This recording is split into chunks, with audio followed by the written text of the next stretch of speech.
আজকে আমি দেখাবো যে কোনো একটি ব্লগ পোস্ট অথবা ওয়েবসাইটের পেজ গুগল সার্চ কনসোলে ইনস্ট্যান্টলি ইন্ডেক্স করাবেন।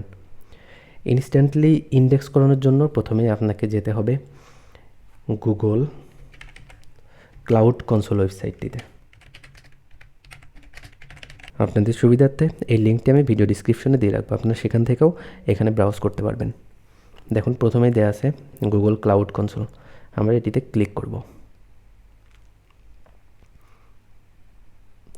আপনার যদি পূর্বে ওয়েবসাইটটিতে অ্যাকাউন্ট না থাকে বা লগ ইন করা না থাকে, ঠিক এই রকম ইন্টারফেস আসবে। আমরা এখান থেকে একটি অ্যাকাউন্ট ক্রিয়েট করে নেব। লোকেশন সিলেক্ট করব বাংলাদেশ, এখানে চেক করে দিব agree and continue button. Already আমার অ্যাকাউন্ট ক্রিয়েট করা হয়ে গেছে। এখানে দেখুন আমার অ্যাকাউন্টটি এখানে দেখাচ্ছে। এবার আমরা একটি প্রজেক্ট ক্রিয়েট করব। ঠিক উপরের দিকে একটু খেয়াল করলে দেখবেন এখানে সিলেক্ট এ প্রজেক্ট নামে একটি অপশন আছে, আমরা এখানে ক্লিক করব। তার ঠিক ডান দিকে দেখুন নিউ প্রজেক্ট নামে একটি অপশন আছে, আমরা নিউ প্রজেক্টে ক্লিক করব। আমরা যে ওয়েবসাইটটিতে গুগল ইন্ডেক্সিং সেট আপ করবো সেই ওয়েবসাইটটির নাম এখানে দিয়ে দিব। আমার ওয়েবসাইটটির নাম ডিজাইন উইক, আমি নামটা দিয়ে দিলাম। লোকেশন না দিলেও কোনো সমস্যা নাই, আমরা এখানে ক্রিয়েট করে নিব। এখান থেকে আমরা যে প্রজেক্টটি ক্রিয়েট করেছি সেই প্রজেক্টটি এখানে সিলেক্ট করব। দেখুন উপরে আমরা ক্রিয়েট করেছি ডিজাইন উইক নামে একটি প্রজেক্ট, আমরা এখান থেকে সিলেক্ট প্রজেক্টে ক্লিক করব। দেখুন আমাদের প্রজেক্টটি সাকসেসফুলি ক্রিয়েট হয়ে গেছে। এরপরে আমরা এই মেনু বারে ক্লিক করব। মেনু বার থেকে আমরা খুঁজব IAM অ্যান্ড অ্যাডমিন অপশনটি। একটু নিচের দিকে আমরা আসলে দেখব IAM অ্যান্ড অ্যাডমিন অপশনটি আছে। আমরা ঠিক উপরের দিকে গিয়ে এখানে সার্ভিস অ্যাকাউন্টে ক্লিক করব। এখানে খেয়াল করলে দেখবেন সার্ভিস অ্যাকাউন্টে কোনো অ্যাকাউন্ট ক্রিয়েট করা নেই, এই জন্য আমরা এখানে সার্ভিস অ্যাকাউন্টটি ক্রিয়েট করে নিব। একটু উপরের দিকে আছে ক্রিয়েট সার্ভিস অ্যাকাউন্ট, আমরা এখানে ক্লিক করব। এবার সার্ভিস অ্যাকাউন্টটির নাম দিব, আমরা কি নাম দিব? Design week. ডিসক্রিপশন কি দিব? আমরা এখানে আসছি ইনস্ট্যান্ট ইন্ডেক্সিংয়ের জন্য, instant indexing. Create and continue বাটনে ক্লিক করব। এবার আমরা এখানে রোল সিলেক্ট করে দিব। এখানে রোল সিলেক্ট করব, উপরের দিকে এসে কারেন্টলি ইউজড অপশনে এখানে মাউস পয়েন্টার রাখলে আমরা এখানে অনার নামে একটি অপশন পাবো, এটি সিলেক্ট করে দিব। এখানে কন্টিনিউ বাটনে ক্লিক করব। নিচের যে দুটি অপশন আছে এখানে আমরা কোনো চেঞ্জ করব না, শুধু ডান বাটনে ক্লিক করব। দেখুন আমাদের স্ট্যাটাসটি ইনেবল দেখাচ্ছে, অর্থাৎ আমাদের সার্ভিস অ্যাকাউন্টটি সাকসেসফুলি ক্রিয়েট হয়ে গেছে। এখানে যে সার্ভিস অ্যাকাউন্টের ইমেইলটা এখানে ক্রিয়েট হয়েছে, ইমেইলটা আমরা কপি করে নোটপ্যাডে পেস্ট করে রাখবো। কপি করে রাখলাম। একটু ডান দিকে দেখবেন এখানে অ্যাকশন নামে একটি অপশন আছে, এখানে 3 ডট একটি বাটন আছে, এই বাটনে আমরা ক্লিক করব। এখানে আছে manage details, manage permission, manage keys. আমরা ক্লিক করব ম্যানেজ কিজ অপশনে, অর্থাৎ 3 নাম্বার অপশনে। ম্যানেজ কিজ অপশনে ক্লিক করলে এখানে অ্যাড কি অপশন আছে, এই অ্যাড কিতে আমরা একটি নতুন কি অ্যাড করব। আমরা এখানে জেসন ফাইলটি ডাউনলোড করব, এটি পরবর্তীতে আমাদের ড্যাশবোর্ডে আপলোড করতে হবে। আমরা ক্রিয়েট করা মাত্রই দেখবেন এটি ডাউনলোড হয়ে যাচ্ছে অটোমেটিক্যালি। দেখুন এখানে অটোমেটিক্যালি ডাউনলোড হয়ে গেছে। আমরা এটা কিছুই করব না, জাস্ট ক্লোজ বাটনে ক্লিক করব। এবার আমরা গুগল ক্লাউডের আবার সেই মেনু অপশনে ক্লিক করব। প্রথমেই যে অপশনটা আছে ক্লাউড ওভারভিউ, এখানে ড্যাশবোর্ডে ক্লিক করব। ড্যাশবোর্ডে ক্লিক করার পরে দেখুন এখানে APIs নামে একটি অপশন চলে আসছে, তার ঠিক নিচেই দেখুন গো টু APIs ওভারভিউ, এই অপশনটিতে আমরা ক্লিক করব। এবার আমরা দেখুন উপরে একটি অপশন আছে ইনেবল APIs অ্যান্ড সার্ভিস। আমাদের এপিআইটি ইনেবল করার জন্য আমাদের এই অপশনে ক্লিক করতে হবে। এই অপশনটিতে ক্লিক করলাম। আমরা এখন যে এপিআইটি চাচ্ছি এখানে এটি সার্চ করব। আমরা চাচ্ছি ইন্ডেক্সিং এপিআই, সো এখানে লিখব ইন্ডেক্সিং। দেখুন এখানে চলে আসছে ইন্ডেক্সিং এপিআই, আমরা এটি ক্লিক করব। ক্লিক করার পর ইনেবল বাটনে ক্লিক করব।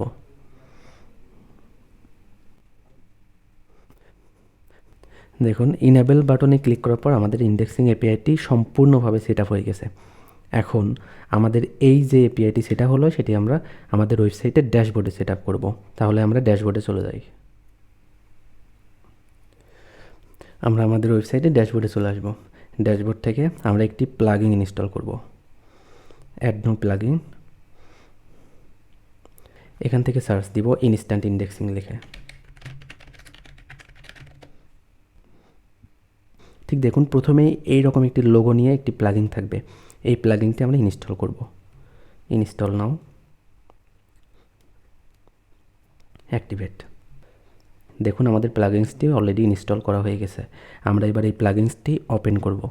দেখুন ইনস্ট্যান্ট ইন্ডেক্সিং নামে একটি প্লাগইনস আছে, ওপেন করলাম। ওপেন করার পরে দেখুন এখানে দুইটা অপশন আছে, একটি আছে গুগল এপিআই সেটিং, আরেকটি আছে কনসোল। আমরা কনসোলে না গিয়ে প্রথমে যাব গুগল এপিআই সেটিংয়ে। একটু নিচেই খেয়াল করলে দেখবেন এখানে চুজ ফাইল নামে একটি অপশন আছে। আপনাদের অবশ্যই মনে থাকবে আমরা একটি জেসন ফাইল ডাউনলোড করেছিলাম, এই ফাইলটি এখানে আপলোড করব। আপনারা চাইলে ম্যানুয়ালেও আপলোড করতে পারেন, আবার এখান থেকে চুজ ফাইলও ক্লিক করতে পারেন। চুজ ফাইলে ক্লিক করলাম। দেখেন ডিজাইন উইক নামে আমরা একটি ফাইল ডাউনলোড করেছিলাম, এটি আমরা এখন আপলোড করব। দেখুন ফাইলটি এখানে শো করছে ডিজাইন উইক জেসন ফাইল। তাহলে আমরা এটি সেভ চেঞ্জে ক্লিক করব। দেখুন আমাদের এই ফাইলটি এখানে সাকসেসফুলি আপলোড হয়ে গেছে। আমাদের ফাইল আপলোড করার পর আমাদের ওয়েবসাইটে কোন ধরনের লিঙ্ক আমরা ইন্ডেক্স করাতে চাচ্ছি, পোস্ট ইন্ডেক্স করাতে যাচ্ছি নাকি পেজ ইন্ডেক্স করাতে যাচ্ছি নাকি ল্যান্ডিং পেজ ইন্ডেক্স করাতে যাচ্ছি, তাহলে সেটা আমরা এখানে টিকমার্ক দিয়ে দিব। আমি যেহেতু চাচ্ছি আমার ওয়েবসাইটের প্রত্যেকটা ব্লগ পোস্ট ইনস্ট্যান্টলি ইন্ডেক্স হোক, এই জন্য আমি এখানে ব্লগ পোস্ট সিলেক্ট করে দিছি, সাথে কিছু পেজও ইন্ডেক্সড হোক। তাহলে এখানে আমি এবার সেভ চেঞ্জে ক্লিক করে দিব। সেভ চেঞ্জে ক্লিক করার পর দেখবেন এখানে একটি টিকমার্ক চিহ্ন আসছে। তাহলে আমাদের ওয়েবসাইটটি সম্পূর্ণভাবে সেট আপ করা গেছে। জেসন ফাইলটি প্লাগইনসে সাকসেসফুলি আপলোড করার পর আমরা এবার চলে যাব গুগল সার্চ কনসোলে। গুগল সার্চ কনসোলে এসে আমরা সেটিং অপশনে যাব। ঠিক নিচের দিকে একটু দেখবেন সেটিং অপশন আছে। সেটিং থেকে আমরা আসবো ইউজার অ্যান্ড পারমিশন অপশনে। এখানে ইউজার অ্যান্ড পারমিশন অপশনে ক্লিক করলাম। এখান থেকে দেখবেন ঠিক ডান দিকে দেখবেন অ্যাড ইউজার নামে একটি অপশন আছে। আমরা এই অ্যাড ইউজার অপশনটিতে ক্লিক করব। আপনাদের মনে আছে আমরা একটি ইমেইল কপি করেছিলাম সার্ভিস অ্যাকাউন্ট থেকে, এই ইমেইলটি আমরা এখন এখানে পেস্ট করব। ইমেইলটি ছিল এটা আবার কপি করলাম, এখান থেকে পেস্ট করব। পেস্ট করে আমরা এখানে অনার সিলেক্ট করে দিব। অ্যাড অপশনে ক্লিক করব। এবার আমরা আমাদের ওয়েবসাইটটিতে ড্যাশবোর্ডে ফিরে আসব। ড্যাশবোর্ড থেকে সেই টুলসে অর্থাৎ ইনস্ট্যান্ট ইন্ডেক্সিং টুলসে আবার ক্লিক করব। ক্লিক করার পর আমরা এবারে যে কোনো একটি লিঙ্ক সাবমিট করে দেখব এখানে ইন্ডেক্স হয় কিনা বা সাকসেস রেজাল্ট দেখায় কিনা।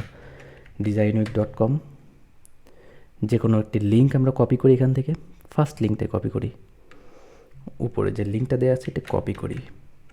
কপি করে আমরা আমাদের ড্যাশবোর্ডে আসি।